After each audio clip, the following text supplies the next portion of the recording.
Hello నమస్తే, welcome to Telugu capital TV. ఈ రోజు మనతో పాటు ఉన్నారు ప్రముఖ హైకోర్టు అడ్వకేట్ అలగరి రవీంద్రనాథ్ గారు. నమస్తే సార్. నమస్తే అమ్మా.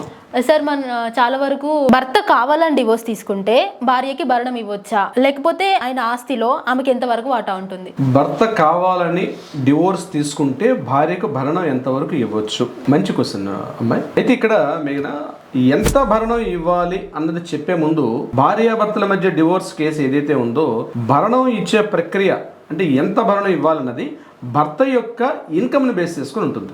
అంటే డివోర్స్ జరిగినా డివోర్స్ జరగకపోయినా మెయింటెనెన్స్కి డివోర్స్కి ఎక్కడ సంబంధం లేదు. గుర్తుపెట్టుకోవాల్సింది ప్రతి ఒక్కరు ఏంటంటే డివోర్స్ తీసుకుంటేనే భరణం ఇవ్వాలా, లేదు డివోర్స్ ఇస్ డిఫరెంట్, మెయింటెనెన్స్ అనేది డిఫరెంట్. అంటే భరణం అంటాం, లేకపోతే మనోవర్తి అంటారు, రకరకాల టెర్మినాలజీస్ ఉంటాయి. సో ఎంత భరణం ఇవ్వాలి అన్నది ఆ భర్త యొక్క ఇన్కమ్ని బట్టి ఉంటుంది. మనం చాలా కేసుల్లో ఇది చూసినట్లయితే కొన్ని చోట్ల కోట్లలో అడుగుతారు, కొన్ని చోట్ల లక్షల్లో అడుగుతారు, కొన్ని చోట్ల ఆయా రకరకాలు ఉంటుంది. ఇక్కడ కోర్టు ఏం చేస్తుందంటే ఆమె యొక్క ఇన్కమ్ ఎంత ఉంది, ఆమె ఏమైనా దీని మీద అంటే ఇక్కడ భరణం అనేది గుర్తుపెట్టుకోవాలి. మన యొక్క చట్టాల ప్రకారం భరణం అనేది భార్య పొందాల్సిన హక్కు కాదు. భరణం అనేది ఆమె యొక్క జీవనోపాధి కలిగించడం కోసం ఏర్పాటు చేసిన ప్రక్రియ మాత్రమే. ఇక్కడ కొన్ని కండిషన్స్ అప్లై అవుతాయి. ఏ కండిషన్స్ అప్లై అవుతాయంటే భార్య ఏదైనా ఉద్యోగం చేస్తున్నా లేదా భార్య ఇతరత్ర వ్యాపారం చేస్తున్న ఇటువంటి సందర్భాల్లో భరణం అన్నది చాలా తక్కువగా ఉంటుంది.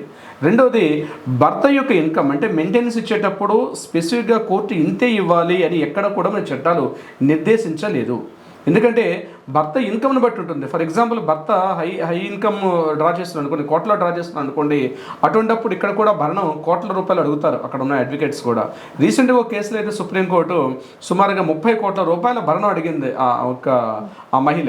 అటువంటి సందర్భాలు కూడా ఉండే అవకాశం కూడా ఉంటుంది.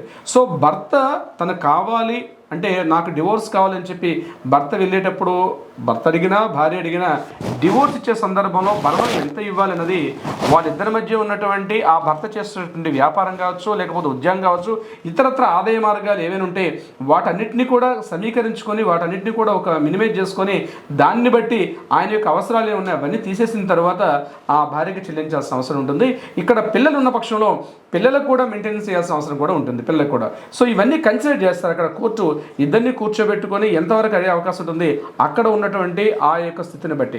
సో ఇక్కడ జడ్జి గారు ఇచ్చేటప్పుడు ఏం చేస్తారంటే జడ్జిమెంట్ కాపీ ఎంసీ అంటాం, అంటే మెయింటెనెన్స్ ఫైల్ చేసేటప్పుడు ఎంత ఇవ్వాలంటే పూర్తిగా ఆదాయ మార్గాలు, హెల్త్ ఇవన్నీ కూడా చూసి ఇంత అమౌంట్ కావాలని చెప్పి భార్య అడిగే ప్రసక్తి ఉంటుంది. ఫర్ ఎగ్జాంపుల్ భర్త ఒక సాఫ్ట్వేర్ ఎంప్లాయీ పనిచేస్తున్నాడు, ఆయనకు మంత్లీ ఒక 5 lakhs వస్తుంది. మంత్లీ 5 lakhs వస్తుంది కాబట్టి నాకు అందులో 4 lakhs ఇచ్చేయమని చెప్పి అడగడం ఉంది సరైనటువంటి విధానం కాదు. అటువంటి సందర్భాల్లో ఏం చేస్తారంటే ఇన్కమ్ను బేస్ చేసుకొని భార్య యొక్క అవసరాలు అంటే భర్త యొక్క అవసరాలు ఏమున్నాయి, అతని యొక్క ఈఎంఐస్ ఏమున్నాయి, ఇవన్నీ కన్సిడర్ చేసుకొని యాక్చువల్గా నెట్ డ్రాయింగ్ ఎంత ఉంది దాన్ని బేస్ చేసుకొని అక్కడ ఆ భార్యకి ఇచ్చే అవకాశం ఉంటుంది. అంటే తను కోరుకుంటున్నాడు కాబట్టి డివోర్స్ అనుకుంటున్నాడు కాబట్టి ఎక్కువ మొత్తంలో ఇవ్వాలి, లేదు భార్య అడగలేదు కాబట్టి నేను ఎక్కువ మొత్తం ఇవ్వాలి, ఇటువంటి సందర్భాలు ఉండవు.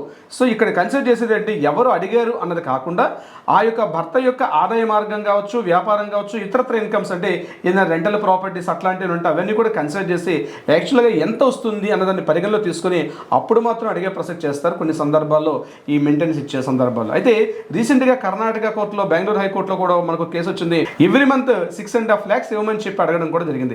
ఇటువంటి సందర్భాల్లో జడ్జి గారు కూడా అంతంత అమౌంట్ ఇస్తే మరి ఆయన ఎట్లా బతకాలి, ఆయన కూడా ఈఎంఐస్, ఆయన కూడా లైఫ్ స్టైల్ ఉంటుంది కదా, అవన్నీ పూర్తిగా మీరు అడిగారంటే పెళ్లి చేసుకోవడం అనేది పాపం కాదు కదా. పెళ్లి చేసుకోవడం అనేది కలిసి ఉండాలని చేసుకుంటారు.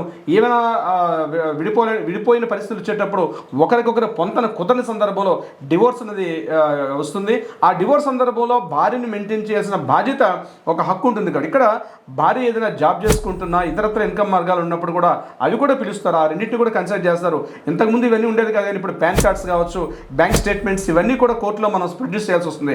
అక్కడ ఏదైనా కానీ రంగు ప్రొడ్యూస్ చేసినప్పుడు మరలా వాటికి స్పెషల్గా చట్టాలు కూడా అంటే శిక్షించే చట్టాలు కూడా ఉన్నాయి కాబట్టి ఆ బ్యాంకులో ప్రొడ్యూస్ చేసేటప్పుడు డిక్లరేషన్ ఇవ్వాలి. ఆ డిక్లరేషన్లో కూడా నేను ఏదైతే సబ్మిట్ చేస్తున్నానో ఆ ఎవ్రీథింగ్ ఈజ్ అథెంటికేషన్ క్లియర్గా ఉన్నట్టుగా ఒప్పుకోవాలి. పొర్రపాటున కానీ ఆ ఇచ్చిన స్టేట్మెంట్లో కావచ్చు ఇతరత్రాలు ఏమైనా రాంగ్ ఇన్ఫర్మేషన్ చేసినప్పుడు వచ్చినప్పుడు మరలా భార్య కూడా మరలా మరి వేరే సూట్ వేసి ఆ రివ్యూ పిటిషన్ పెట్టి నాకు రాంగ్ కోర్టుకి తప్పు ధృవీకరణాలు చూపించాడని చెప్పి కూడా కోర్టులో మరలా కేసులు వేసే సందర్భాలు కూడా అనేకంగా ఉన్నాయి. కాబట్టి ఇక్కడ నేను ఏం చెప్తానంటే యాజ్ బీయింగ్ అడ్వకేట్గా కోర్టుకి ఇచ్చే సందర్భంలో మనం ఏదైతే బ్యాంక్ ఫైల్ చూపిస్తామో బ్యాంకింగ్ మన స్టేట్మెంట్స్ చూపించినా లేకపోతే ఇతరత్ర ఆదాయ మార్గాలు చూపించినప్పుడు ఒక క్లారిటీ ఉండాలి. అడ్వకేట్ కూడా మీరు రాంగ్ గైడెన్స్ ఇస్తే తప్పనిసరిగా ఆయన కూడా రాంగ్ డూయింగ్ చేసే అవకాశం ఉంటుంది. కాబట్టి అక్కడ దీని ఆ ప్రకారంగా చేయాల్సిన అవకాశం ఉంటుంది. ఏదేమైనప్పుడు కూడా భర్త తను విడాకులు అడిగారా, భార్య విడాకులు అడిగిందా అన్నది విషయం కాకుండా అక్కడ అడిగే విధానం ఏంటంటే భర్త యొక్క ఆదాయ మార్గాలు పూర్తిగా పరిగణలో తీసుకుని మాత్రమే ఈ యొక్క డివోర్స్ మెయింటెనెన్స్ లేదా భరణం కావచ్చు లేకపోతే మనోవర్తి అనే పదాలు అనే విధాలుగా కూడా ఇచ్చే అవకాశం ఉంటుంది. మేఘన, thank you so much sir. అంటే ఇది అందరికీ ఉన్న డౌటే. చాలా మంది అమ్మో నేనే డివోర్స్ చేస్తే భర్తలు అనుకుంటారు నేనే డివోర్స్ చేస్తే మళ్ళీ భరణం ఇవ్వాలేమో అట్లా అనుకుని చాలా మంది అనుకుంటారు. ఇంతటితో ఈ డౌట్ చాలా క్లారిఫై అయింది. Thank you so much sir. ఇలాంటి మరిన్ని ఇన్ఫర్మేటివ్ వీడియోస్ కోసం మా ఛానల్ సబ్స్క్రైబ్ చేసుకోండి.